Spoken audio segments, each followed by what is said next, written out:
बहुत समय पहले एक बार भगवान गणेश गंगा तट पर कठोर तपस्या कर रहे थे। उनका तेज चारों दिशाओं में चमक रहा था और वे गहरे ध्यान में लीन थे। इसी समय वहां पहुंची तुलसी देवी, भगवान विष्णु की परम भक्त। जैसे ही तुलसी ने गणेश जी का दिव्य रूप देखा, उनके हृदय में विवाह का भाव जागा। तुलसी आगे बढ़ी और बोली, हे गणेश, आपका रूप तो अद्वितीय है, कृपया मेरा हाथ स्वीकार करें। लेकिन गणेश जी मुस्कुराए और शांत स्वर में बोले, हे देवी, मैं ब्रह्मचारी हूं, विवाह मेरा संकल्प नहीं है।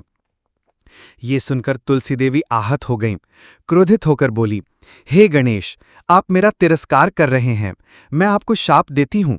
आपका ब्रह्मचर्य अवश्य टूटेगा और आपका विवाह होगा। गणेश जी भी ये सुनकर क्रोधित हो उठे।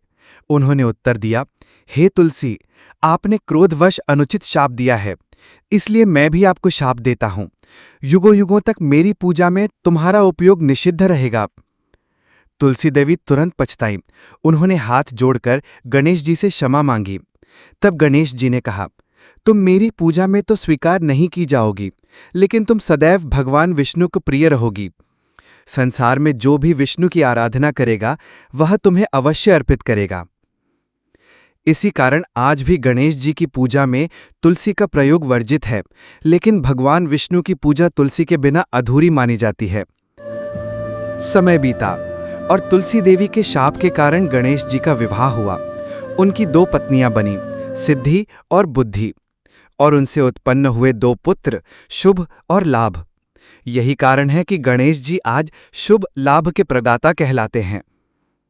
उधर गणेश जी के शाप के प्रभाव से तुलसी का विवाह असुर शंखचूड़ से हुआ। जब शंखचूड़ देवताओं से युद्ध में मारा गया, तो तुलसी ने भगवान विष्णु को पति रूप में स्वीकार किया और उनके चरणों में विलीन हो गई।